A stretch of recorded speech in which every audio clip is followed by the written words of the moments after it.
três sinais simples e claro de que ela é uma cilada. No bem, em primeiro lugar, ela vive encostado nos pais dela. Ou seja, preguiçosa que não está fazendo nada na vida, que tá fica só encostado nesse peito, só está explora os pais.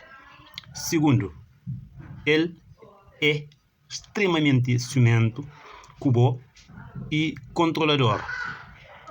É que ele está com quem é que está própria, com quem é que está própria, onde que está bem, onde que está bem, o que o pode fazer, o que o pode fazer, o que o pode fazer. E em terceiro ele fica a pedir coisa, por exemplo, dinheiro. Ele te pediu um monte de coisa para ele. Ele te pediu para bailar na cozinha para apanhar um copo de água para ele. E quer dizer que ele é interesseiro.